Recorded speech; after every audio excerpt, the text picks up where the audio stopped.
libro de Esther y ya pasamos a los capítulos 6 y 7. Serán los que estaremos estudiando el día de hoy. Esther, capítulos 6 y 7. En la última exposición del libro hemos visto uno de los momentos más tensos y decisivos de todo el libro. Observamos cómo el decreto de muerte de Amán se extendía, se iba haciendo público por todas las provincias del imperio, y a medida que se enteraba el pueblo judío, reaccionaban con ayuno, duelo, cilicio y ceniza. Y a esto también, a esta respuesta, se unía Mardoqueo. Mardoqueo ve una vía de escape en Esther, la reina Esther, que en ese momento se encuentra aislada y tan inmersa en la comodidad del palacio que está completamente ajena al sufrimiento del pueblo, de su pueblo. Sin embargo, todavía no ha escuchado de la noticia por medio de Mardoqueo, que por fin es informada, y Mardoqueo la confronta con esas palabras que seguramente todavía recordaremos. ¿Quién sabe si para una ocasión como esta tú habrás llegado a ser reina? Esther deja atrás el silencio y la pasividad y por fin se identifica con su pueblo. Y responde diciendo: ayunad por mí durante 3 días, voy a presentarme delante del rey, ignorando las normas de palacio, arriesgando mi vida, y si muero, pues que muera. En el capítulo 5, Esther va al rey y milagrosamente halla gracia ante sus ojos. Es bien recibida. Ahora, ¿cuál es su petición? ¿Por qué Esther es capaz de presentarse allí a presentar una causa jugándose la cabeza? ¿Qué es lo que Esther tiene que decir? Bueno, pues realmente no lo sabemos todavía, porque sabiamente pospone su petición.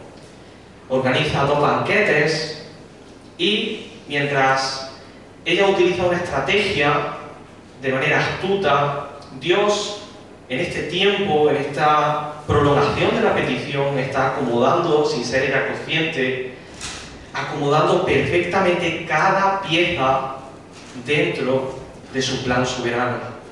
Por otra parte, la soberbia de Amán y su odio hacia Mardoqueo siguen creciendo. Y mientras Esther está posponiendo su petición y encontrando el momento ideal para por fin revelarla al rey, Amán decide ordenar la construcción de una enorme horca para matar a Mardoqueo al amanecer. La cuenta atrás para los judíos tiene una duración de varios meses, pero ahora hay una cuenta atrás que necesita tan solo unas pocas horas para completarse.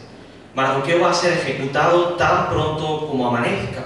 Aparentemente las cosas empeoran para el pueblo de Dios. Si ya es difícil pensar que Esther va a librar de la muerte a toda una nación, cambiar el destino de Mardoqueo en tan solo una noche es simplemente imposible. Sin embargo, Dios nos muestra aquí que donde el ser humano encuentra límites, su poder sobrepasa y abre caminos que van más allá de nuestra lógica. Y con esto, ahora que hemos retomado el libro de la historia, continuamos con los capítulos 6 y 7, y dice así el versículo 1 del capítulo 6. Aquella noche el rey no podía dormir, y dio orden que trajeran el libro de las memorias, las crónicas, y que las leyeran delante del rey. Desconocemos las razones por las que al rey le es imposible descansar esta noche. Tal vez no hay una causa concreta y simplemente no puede dormir. Esto nos lleva a preguntarnos qué o quién está interrumpiendo el sueño del rey. Y la soberanía de Dios no termina con mantener al rey despierto. También dirige su elección de un pasatiempo para esa noche. Versículo 1 dice que dio orden de que trajeran el libro de las memorias, las crónicas, y que las leyeran delante del rey. Y fue hallado escrito lo que Mardoqueo había informado acerca de Bigtán y Teres, 2 de los eunucos del rey, guardianes del umbral, de que ellos habían procurado echar mano al rey Asuero. Así que el rey tiene en su mano una cantidad inmensa de actividades alternativas para entretenerse esa noche: música, comida, bebida, bailarinas, todo lo que podamos imaginarnos, porque este rey, recordamos, era muy poderoso, muy rico, y sin embargo escoge algo tan aburrido como escuchar una lectura de los registros oficiales del reino. ¿Quién quiere escuchar una lectura monótona de su propia vida? Como bien señala un comentarista, esto era casi tan emocionante como leer el reglamento del impuesto sobre la renta.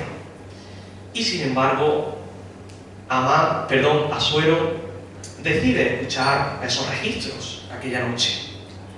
Y examinando esta decisión aparentemente sin importancia a la luz de toda la historia, nos damos cuenta de que en realidad es una pieza clave en los planes de nuestro Dios. Algo tan insignificante, sin importancia. A continuación veremos cómo esto cobra sentido. El rey Asuero, al escuchar esto, se sobresalta de golpe y dice: ¿qué honor o distinción se le ha dado a Mardoqueo por esto? Respondieron los siervos del rey que le servían: nada se ha hecho por él. Nada. Todos los reyes persas recompensaban la ayuda, tanto por su imagen pública como por su seguridad personal. De hecho, el historiador griego Heródoto dejó registrado que un hombre fue nombrado gobernador de Cilicia por salvar la vida del hermano de Asuero.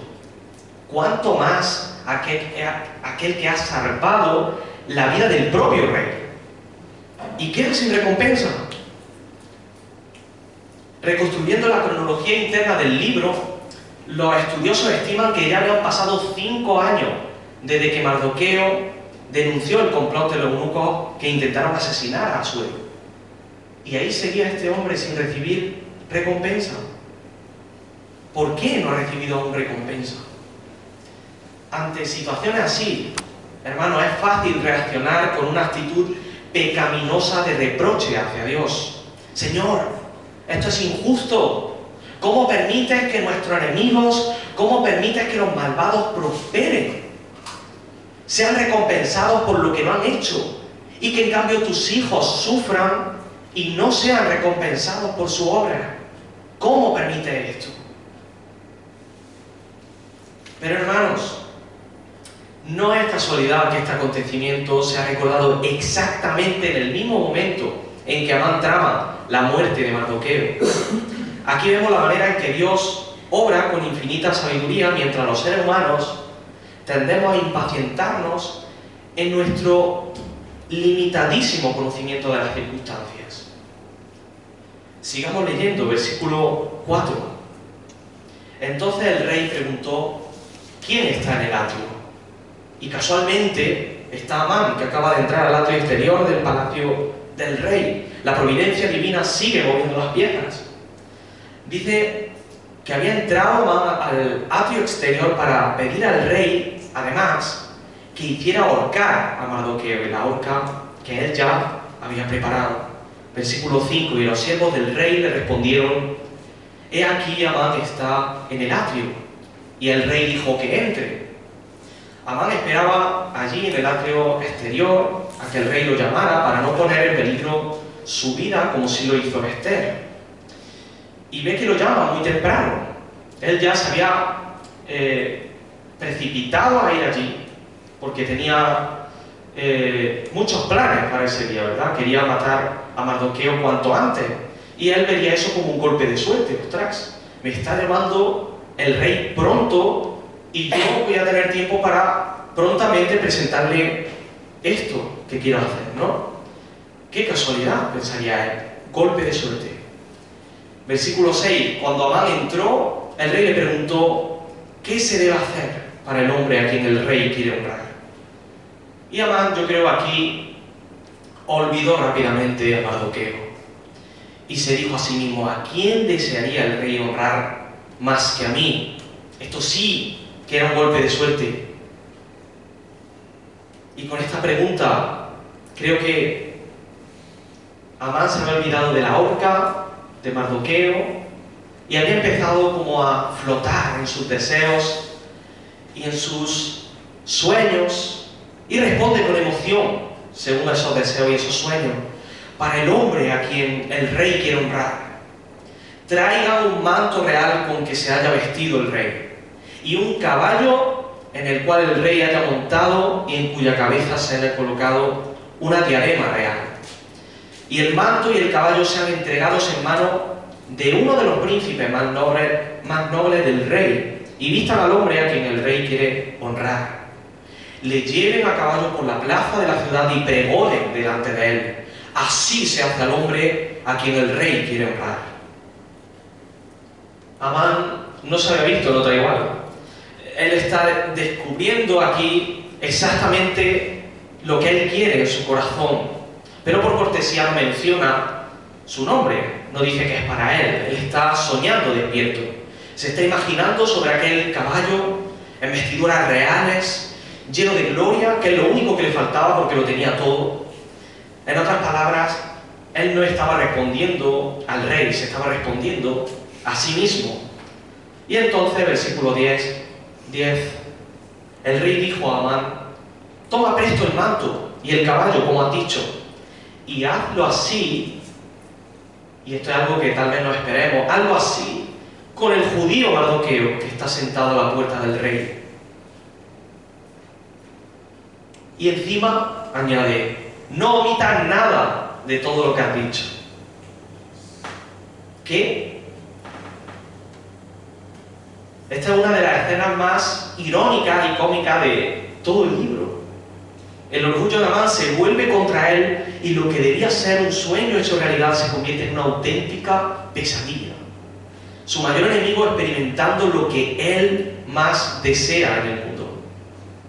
Y por si fuera poco, mientras tanto, él tendrá que acompañarlo a la altura de sus pies, alabándolo con sus propios labios y en voz alta, en el lugar más concurrido de la ciudad. ¡Qué humillación! Su ídolo es el reconocimiento público, pero también es su debilidad y recibe un golpe donde más le duele. Versículo 11. Y Amán tomó el manto y el caballo, vistió a Mardoqueo y lo llevó a caballo por la plaza de la ciudad y pregonó delante de él: así se hace al hombre a quien el rey quiere honrar. Al fin y al cabo, ¿qué otra opción tenía Amán, no? Mardoqueo va arriba y él va abajo. Él ansía gloria y reconocimiento, pero lo que encuentra es humillación y vergüenza pública. Así se hace al hombre a quien el rey quiere honrar. Es el mensaje que le toca anunciar, a la vez que cruje sus dientes al sentir una auténtica bomba de emociones: dolor, furia, desesperación, frustración, rabia, tristeza y sobre todo vergüenza. El texto es tan elocuente que pudo sentir la vergüenza de este hombre. Dice que después, versículo 12, Mardoqueo regresó a la puerta del rey donde se encontraba anteriormente, pero Amán se apresuró a volver a su casa lamentándose con la cabeza cubierta. La humillación fue tal que Amán huyó corriendo a su casa con la cara tapada. No quería ni que le vieran. Y este es solo el principio. Amán es la imagen perfecta del proverbio que dice: la soberbia precede a la caída. Las tonas están cambiando. Antes los judíos se lamentaban en duelo y ahora es Amán quien corre desesperado, lamentándose, a lloriquear con su familia, con su mujer, con su amigo, a ver si ahí encuentra consuelo, recordando su gloria. Y reitero, esto es solo el principio. En el capítulo 6 la historia da un giro de 180 grados. Como sabemos decir, aquí se le ha dado la vuelta a la tortilla. Y lo más importante es que este giro del acontecimiento viene como consecuencia de que 5 años más tarde, en una noche de desvelo, el rey recuerda el acto de recompensa sin Mardoqueo. Aprendamos esto.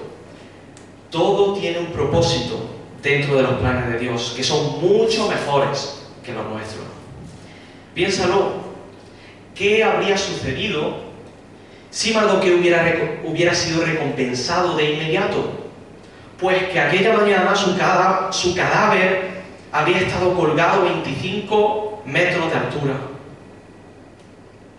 y esto es asombroso, una mala noche para el rey, en la que su sueño se ve misteriosamente interrumpido, desencadena una serie de acontecimientos en efecto dominó que conducen a la salvación no solo de Mardoqueo, sino, como veremos en los próximos capítulos, de toda una nación. Una mala noche cambia el destino de todo un pueblo. ¿Cómo no ver aquí la mano del Todopoderoso protegiendo a su pueblo? Cuando humanamente hablando todo está perdido, Dios revela que ha estado moviendo los hilos en silencio para dar una solución. Ahora vamos a hacernos una pregunta. ¿Qué participación tuvo Esther en estos hechos tan importantes? ¿Pudo ella detener la cuenta atrás hacia la ejecución de Mardoqueo? ¿Aparece siquiera una sola vez en el capítulo 6? Uno de los capítulos más determinantes de toda la historia del libro que lleva su nombre. No, ella no desempeña ninguna función en esta parte de la historia. ¿Por qué? Porque ella no es el instrumento de Dios, sino un instrumento de Dios para la salvación de su pueblo, como lo fue Mardoqueo y como lo fueron otros. Y ahora, iglesia, reflexionemos. ¿Por qué le hemos dado a Esther el papel protagonista en esta historia? En nuestros sermones, en nuestros estudios, en nuestros devocionales, en nuestras lecturas. ¿Porque el libro lleva su nombre? ¿Porque es influyente y poderosa como reina? Si estudiamos bien el libro nos daremos cuenta de que Mardoqueo llegó a ser aún más poderoso que Esther. ¿Por qué entonces Esther se lleva el papel protagonista, el papel principal? Hermanos, en ningún momento de mi estudio he tenido la menor sospecha de que Esther pueda poseer el papel protagonista en la historia, para mi sorpresa, porque yo iba con prejuicio ante el libro de Esther, pero quitándolos y con una lectura fiel del texto dije, ¿en qué momento se nos ha ocurrido, no? Y de alguna manera creo que esto revela nuestra tendencia a exaltar la figura del ser humano, a atribuirle un mérito que no merece. Responde rápidamente a estas preguntas. ¿Quién salvó a la humanidad del diluvio universal? ¿Quién liberó al pueblo de la esclavitud en Egipto? ¿Quién dividió las aguas del Mar Rojo? ¿Quién hizo al pueblo cruzar por el lecho seco del río Jordán? ¿Quién derrotó al gigante Goliat? No fue Noé, ni Moisés, ni Josué, ni David. Fue Dios. Estos hombres solo fueron instrumentos en sus manos. Y con esto no pretendo negar la responsabilidad humana o decir que nuestras acciones sean inútiles, sino que lo que pretendo es enfatizar que Dios es el autor final de la salvación de su pueblo. Y con esta breve reflexión volvamos a la lectura, versículo 13. Dice que Amán contó a su mujer Zeres y a todos sus amigos todo lo que le había acontecido. Entonces su sabio y su mujer Zeres le dijeron: si Mardoqueo, delante de quien has comenzado a caer, es de descendencia judía, no podrás con él, sino que ciertamente caerás delante de él. Ahora su mujer y sus amigos son quienes anuncian su caída de manera casi profética. Leyendo el versículo 13, me pregunto, ¿por qué no le advirtieron a Amán de esto en el capítulo anterior? Si sabían que Mardoqueo era judío, ¿qué es lo que ha cambiado de un capítulo a otro? ¿Por qué cambiar tan drásticamente su consejo? Porque un capítulo antes el consejo era completamente opuesto. Bueno, puede que incluso estos paganos fueran capaces de ver el juicio de Dios en este suceso y lo identificasen como el inicio de una gran tragedia. Y ahora mi pregunta es, si hasta unos paganos que no conocían bien al Dios de Israel reconocieron ahí el juicio de Dios, ¿Lo reconoceremos nosotros? ¿Veremos su mano detrás de todos estos acontecimientos? Porque el pueblo judío parece estar mucho más distanciado de Dios. Recordamos que ni siquiera en su lamento mencionaron el nombre de Dios. Y en cambio aquí vemos a unos paganos reconociendo que si Amán está atacando al pueblo de Dios, Amán va a caer. Y Amán se encuentra en un momento idóneo para dar un paso atrás y arrepentirse. Pero tampoco dispone de tiempo para recapacitar. Dice el versículo 14, aún estaban hablando con él cuando llegaron los eunucos del rey y llevaron a prisa a Amán al banquete que Ester había preparado. O sea, el juicio de Dios ha comenzado y nada va a obstaculizarlo. Va camino a su destrucción. Capítulo 7, versículo 1. Y el rey y Amán fueron al banquete a beber vino con la reina Ester. Y también el segundo día, mientras bebían vino en el banquete, el rey dijo a Ester, ¿cuál es tu petición, reina Ester? ¿Te será concedida? ¿Cuál es tu deseo? Hasta la mitad del reino se te dará. Él ya se ha comprometido públicamente 3 veces a concederle lo que pida. Esther ha llevado bien su estrategia y ahora, al fin, va a revelar su petición. Y a pesar de la cuidadosa manera de actuar de Esther, el reto sigue siendo enorme. ¿Cómo acusar a Amán sin incriminar al rey que al fin y al cabo ha aprobado ese decreto mortal? ¿Cómo acusar al amigo y consejero más cercano del rey sin que la furia caiga sobre sí misma? Respondió la reina Esther y dijo, si he hallado gracia ante tus ojos, oh rey, si le place al rey que me sea concedida la vida según mi petición y la de mi pueblo según mi deseo. Porque hemos sido vendidos yo y mi pueblo para el exterminio, para la matanza y para la destrucción. Aquí Esther cita palabra por palabra el edicto real. Y si solo hubiéramos sido vendidos como esclavos o esclavas, hubiera permanecido callada, porque el mal no se podría comparar con el disgusto del rey. Esther está diciendo que su vida y su destino y el destino del pueblo son una misma cosa. Escoge sabiamente sus palabras y dice, salvar a mi pueblo implica salvarme a mí. Y además podemos ver la sutileza de Esther al utilizar la voz pasiva.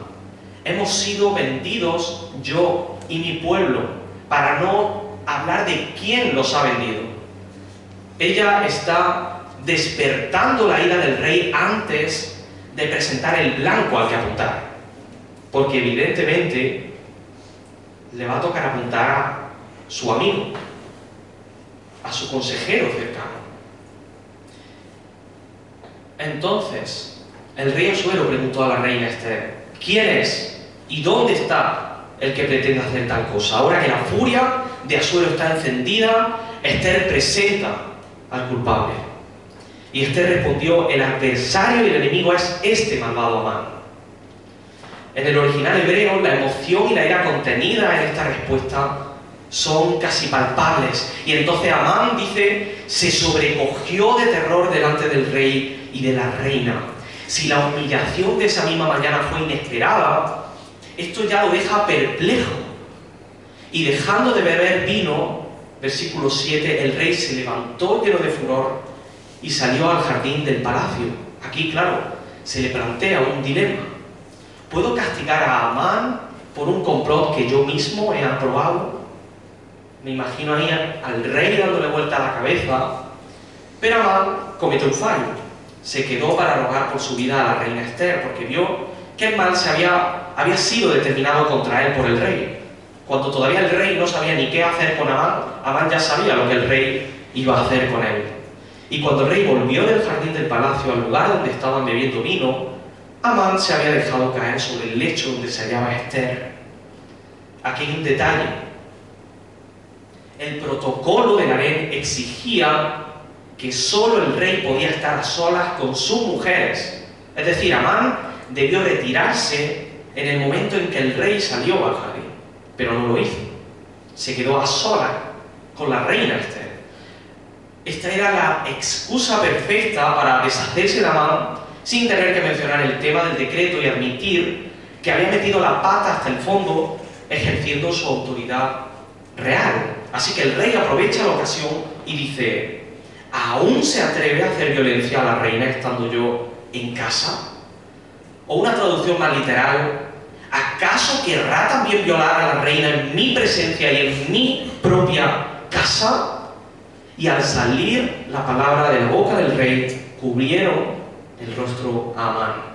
Entonces Arbona, uno de los eunucos que estaban delante del rey, dijo: he aquí precisamente la horca de 50 codos de alto está en casa de Amán, la cual había preparado Amán para Mardoqueo, quien había hablado bien en favor del rey.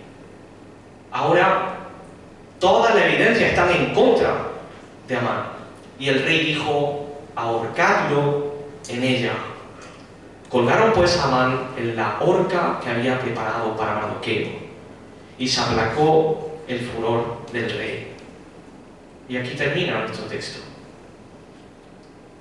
El consejero más cercano al rey muere deshonrado como un traidor.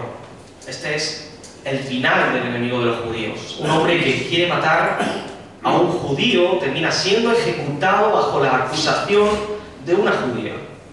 Además, al final de este capítulo, Amán cuelga de la misma horca que él tenía preparada para el judío Mardoqueo. El pueblo de Dios siempre prevalece. Tras la ejecución es probable que el cuerpo de Amán fuera exhibido públicamente. Esta exhibición recordaría a los enemigos de los judíos que nadie puede vencer al pueblo de Dios. La historia termina con un final muy diferente al que pensábamos. Después de leer este pasaje solo puedo decir: ¡ay del que se opone a la voluntad de Dios! ¡Ay de los que continúan enemistados con Él! Terrible es el final que les espera. Este pasaje lanza una advertencia seria a quienes no están dispuestos a doblar su rodilla ante Dios.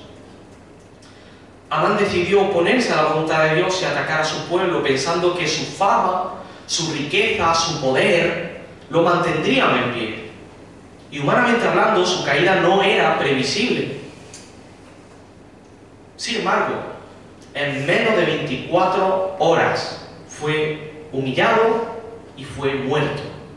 ¿Cómo pudo ocurrir esto? Bueno, Amán estaba bajo la maldición de Dios. Y ahora quiero que nos preguntemos: ¿es posible que nosotros también estemos bajo la maldición de Dios? Porque rápidamente nos identificamos con el pueblo redimido, pero ¿es posible que estemos bajo la maldición de Dios? La Escritura dice: todo el que quebranta la ley de Dios, aunque sea el detalle más pequeño, aunque sea una sola vez. Gálatas 3:10 dice: está bajo maldición. Exteriormente, las marcas de esa maldición tal vez no sean visibles en nuestra vida. Podemos disfrutar de una buena vida en todos los aspectos, como Amán, pero esto no garantiza un futuro próspero. Nuestra caída puede ser tan repentina como la de Amán. Sin embargo, el Evangelio nos da un mensaje de esperanza.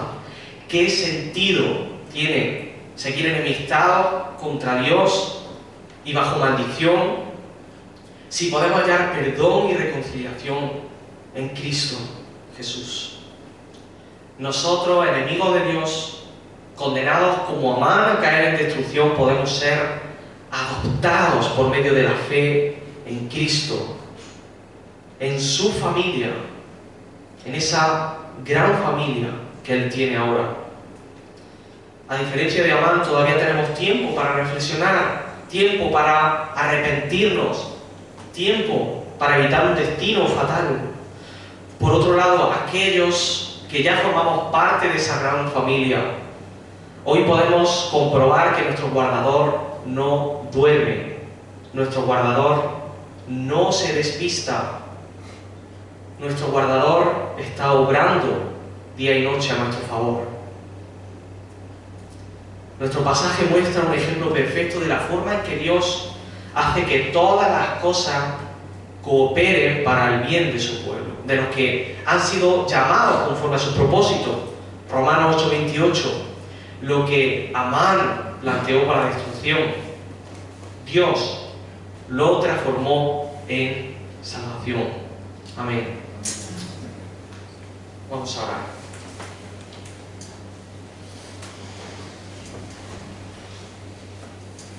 Padre Santo, te damos las gracias porque en Cristo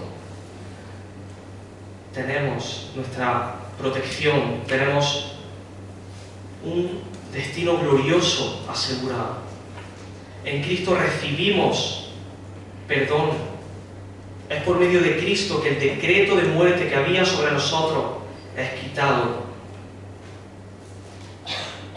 Es por medio de Cristo que hoy o que el día de mañana no esperamos el destino fatal de Amán, a pesar de que antes éramos enemigos tuyos, porque en Cristo hemos sido reconciliados contigo. En Cristo ha sido anulada la maldición. Cristo se hizo maldición cuando fue colgado de aquel madero. Y en Cristo hoy podemos decir que somos parte de ese pueblo del pacto que es guardado de manera amorosa, ese pueblo del pacto que es preservado hasta el final, ese pueblo del pacto que triunfará en el juicio final. Te damos gracias, Señor, porque hemos recibido una misericordia que no merecíamos, porque a pesar de haber quebrantado tu ley, tú has tenido misericordia de nosotros. Y hoy, Señor, te rogamos porque esta preciosa historia del libro de Esther nos aliente para seguir caminando firmes en nuestra fe en nuestro Señor Jesucristo y confiando en tus promesas, Señor, confiando en que tú estás caminando con nosotros y estás colocando cada pieza, aún por muy insignificante que parezca, en su lugar para el bien de tu pueblo. Te damos las gracias en el nombre de nuestro glorioso Señor y Salvador Jesucristo. Amén. Amén.